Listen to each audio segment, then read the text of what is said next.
Hello students, welcome back. Myself Kokreja Rahul. In today's session, we have to start the new concept of the Euclid's geometry. As per the previous session, we have already seen the some terms of the Euclids that are defined. That is, a line is a breadthless length. The end of the lines are points. A straight line is a line which lies evenly with the points on itself. Next is that a surface is that the which has length and breadth only. The edges of the surfaces are lines, and plane surface is a surface which lies evenly with the straight line on itself. Okay, so this kind of the terms and definitions that are given by the Euclid. Okay, so that kind of the that kind of the definition we have already seen in the previous session. Now we have to move for the next session. Let's start. So now in this session we have to see the how the Euclid are divided the definitions into the two part. Okay, so in some part of the definitions that are not proved by the Euclid, and that are the undefined terms, we have to say that are the undefined terms. Okay, so in that some undefined terms, starting with his definition, Euclid assumes certain properties which were not be proved. Okay, so that's a statement or a certain properties that are undefined statements and properties. Okay, so these assumptions are actually obviously universal truth. Clear that? Why he has not proved that kind of the terms? Because of that terms and properties and definitions are obviously universal truth. Okay, so that's why he can't define, or they can't define his properties or any kind of the definition of that. Okay, so he divided them into the two types. First of them, that is the one of them, that is the xioms, and second one, that is the postulates. Okay, he divided that definition into the two parts, that is the one of them, that is xioms, and second one, that is the postulate. Okay, so he used term postulate. For that, the assumptions were specified to only geometrical portion. Okay, he used postulate term for the only and only specified for the geometrically portion. Okay, and second thing, that is the often called xioms, that is the xioms. Okay, that is the xioms. On other hand, that is the our assumption used throughout the mathematics, not specifically linked to the geometry. Okay, he used word as a xiom not for the particular geometrical purpose. He used for the whole mathematic. Okay, not for a particular geometry portion. So we have to see that the undefined terms, there is a particular definitions that are given by the Euclids. Okay, they are divided that their definitions into the two part. One of them, that is xioms, and one of them, that is the postulate.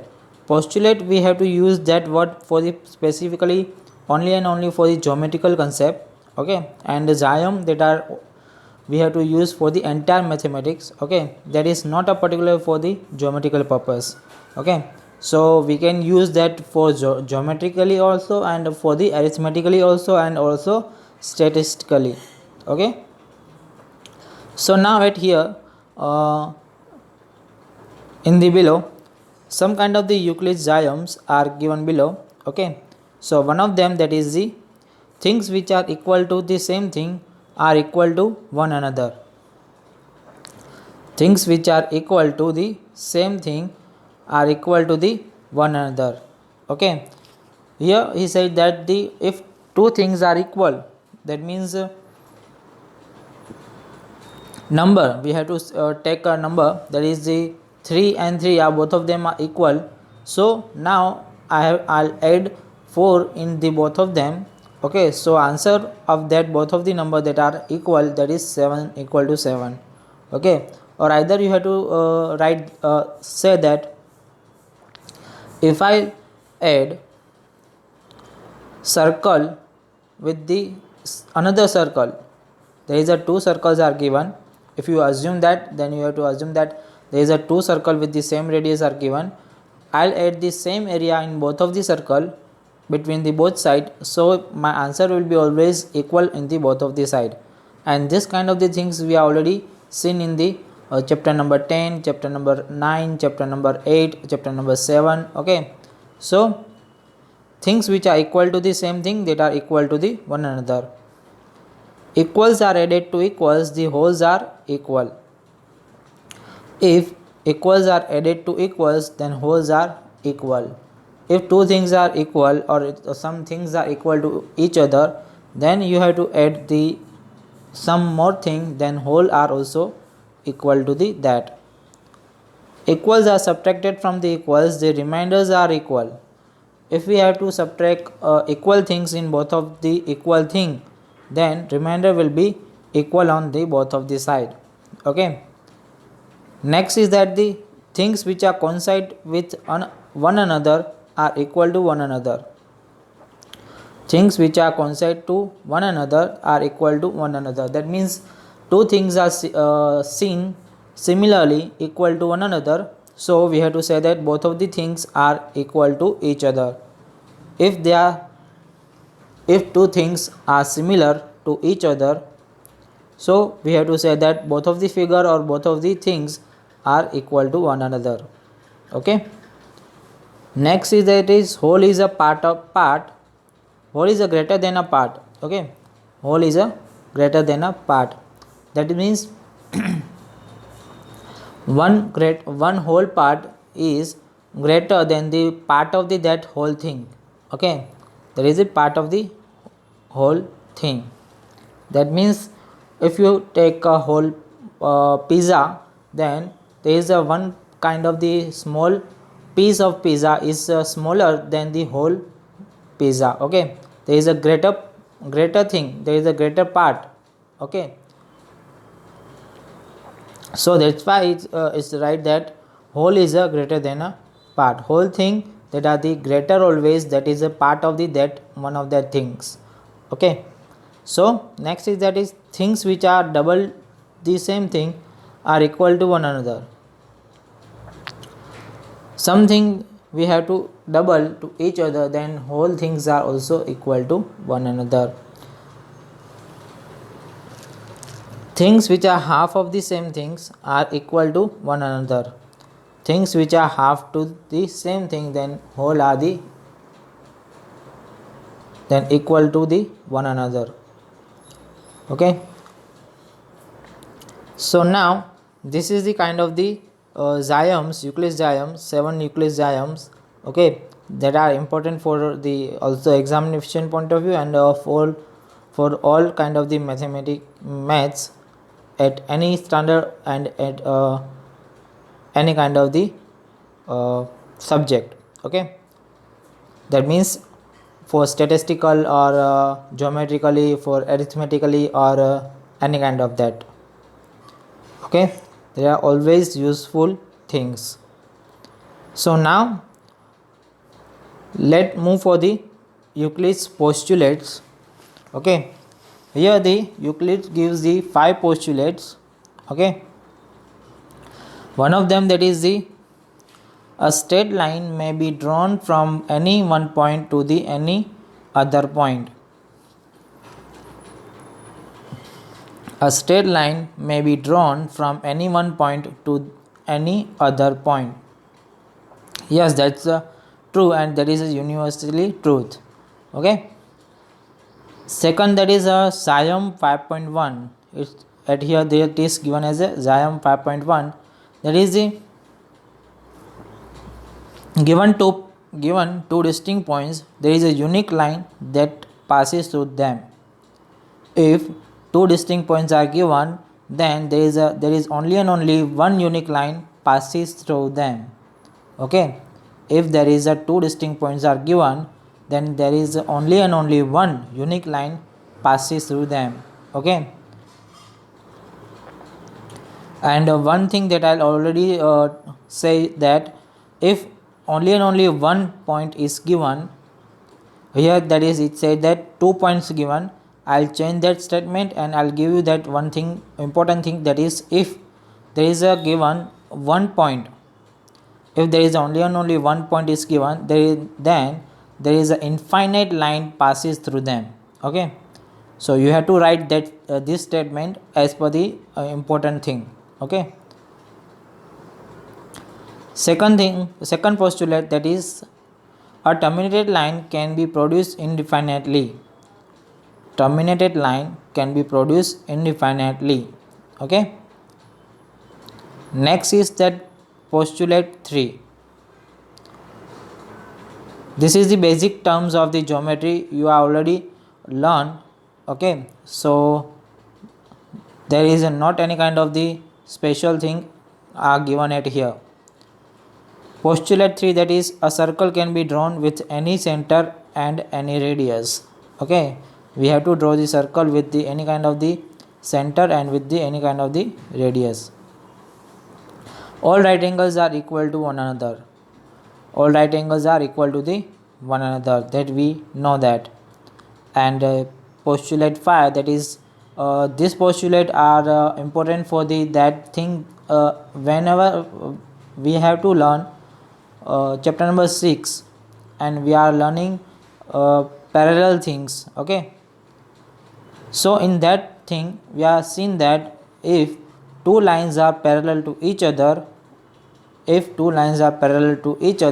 one line that are the transversal passes through them, then the co-interior angles are always equal to the supplementary angle. Okay, then co-interior angles are always form the supplementary angles. So here that kind of the postulate, this postulate are used for that kind of the thing.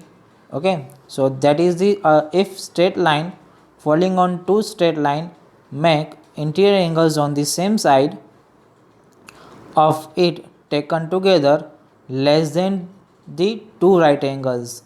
Okay, it says that is the if two straight line make two interior angles and one of the third line that is falling on that, then the two interior angles are always less than the 180 degree.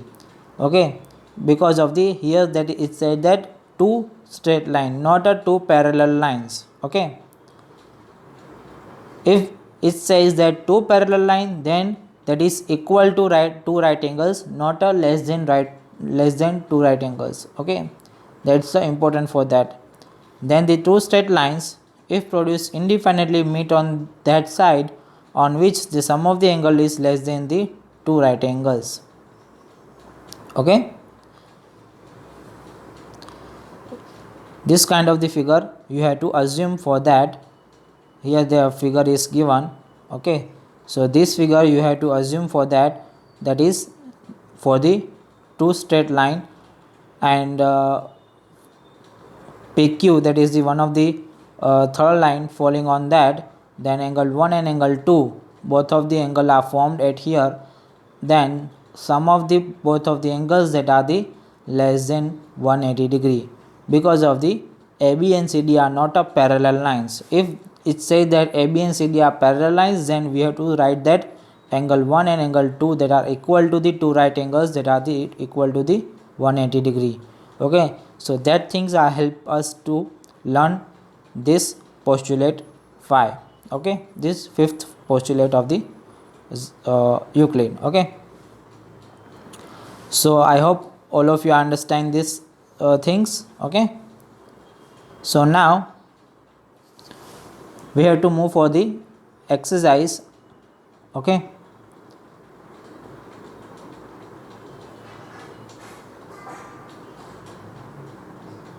theorem 1 5.1 given at here, that is also we have to see that two distinct line cannot have more than one point in a common. If two distinct line cannot have more than one point in a common, you should to write in your book. Please note down that. Now we have to move for the exercise 5.1. So first question is that which of the following statements are true and which of the following are false? Give the reason for your answer. So first is that only one line can pass through a single point. There is only one line can pass through only for the single point. That is false. There is an infinite line passes through the single point. There are an infinite number of lines which is passed through the two distinct points. That are also false, because of the from the two distinct point we have to pass only one line from that, not an infinite line. Third one, that is a terminated line can produce indefinitely on the both sides. That is the true. That is the R postulate. Okay. If two circles are equal, then their radii are equal. That is also are equal. That is also true. That are the as per the postulate. Okay. Next is that in the figure 5.9 is given AB in the length that are equal to the PQ and PQ are equal to the length XY. So that's the true thing. That is true. Yes, that statement is true. Why? If I'll assume AB is equal to the 3 centimeter. If I'll assume AB equal to 3 centimeter, then AB is equal to the PQ. So therefore I'll also write the PQ is equal to the 3 centimeter. Okay, clear that? Now PQ is equal to the XY, that is given also. So that's why I'll write the XY is also equal to the 3 centimeter as per the PQ. So at the end AB is equal to XY. Length of the AB, that is 3 centimeter, and length of the XY is also equal to the 3 centimeter.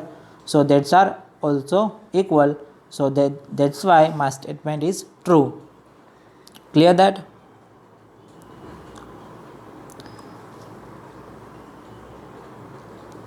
Now we have to move for the question number 2, and this is the end of the art chapter. Okay. Give some definition for each of the following terms. Are there other terms that needed to define first? What are they and how might you define them? So first one, that is parallel lines. First one, that is parallel lines. So what is the definition of the parallel lines? You have to write. The parallel lines are two lines that are not intersect each other at any point. Then both of the lines are known as the parallel lines. Okay. Next is that is perpendicular lines. So for the perpendicular lines we have to write that two lines which are intersect each other at a right angle. Two lines which are intersect each other at a right angle. So both of the lines are perpendicular to each other. Both of the lines are perpendicular to each other. Clear that? Now we have to take the line segment. Next, line segment, that is the line that are terminated line is known as the line segment. Clear that? Line, part of line that are known as the line segment, and line segment have a two end points. Clear that? Because of that we have to write that the line segment, that is the part of the line. Next one, that is the radius of the circle. Radius of the circle, that is the from the center of the circle to the end of the circle. Distance from the center of the circle to the end of the circle, that is known as the radius of the circle. Clear that? Distance between from the center of the circle to the end of the circle, that is known as the radius of the circle. And next one, that is the square. And we know that the what is the definition of the square, that is the if a quadrilateral have all sides are equal to each other and opposite sides are parallel to each other, and all angles that are equal to the 90 degree is known as the square, and that kind of this quadrilateral is known as the square. Clear that? So here all the kind of the definitions we have learned and we are written in the at here. Okay, so question number 3 are not important for the examination point of view. From the question number 3, 4, 5, 6 and 7, okay, that are also cancelled from the from our portion. Okay, so from here all that things that are not important for us, so till then we are completing all that the concept of the this chapter till at here. Exercise 5.2 that are also not asked in the examination point of view or not for the not in the our syllabus, okay, also are deleted in our portion. Okay, so here I'll complete the chapter number 5 for you. Okay, so this is the chapter number 5, and this kind of the important things you have to learn and you have to understand and you have to write in your fair book also. Okay, so only and only the things that I'll mark at here, all that things you should to learn and you should to understand about that, and you have to write in your fair book, and that is that all that things are asked in the examination point of view. Okay, so all these things are also given in the summary of this chapter. Okay, so you can go for that and you have to see that is the things that are given in the also summary point of. Okay, so in this end of the summary all the things that are given. See, first one, that is the Euclid's defined point, and that is all that things. After that xioms are written at here, that is what is xioms and postulates, and xioms or postulate are the assumption which are obviously universal truth, they are not proved. Clear? Theorems are statement which are proved. Theorems that are that kind of the statement which are proved using definition, xioms, previously proved or statement or deductive reasoning. Here that is the some kind of the Euclid's xioms are written at here. All kind of the xioms are written at one place. You postulate, all 5 postulate are also written at here, and after that 2 things, there are the 2 equivalent version of the Euclid 5th postulate, and last one is also for the postulate. Okay, for the 5th postulate. Clear that? So student, I hope all of you are understanding this chapter and all of you have to clear all that things in this chapter. Okay, so students, you must to write all that things in your fair book, and you all of you have to learn these things that I'll mark in for the examination point of view and for the also learning point of view. Okay, so students, till then, goodbye and stay blessed.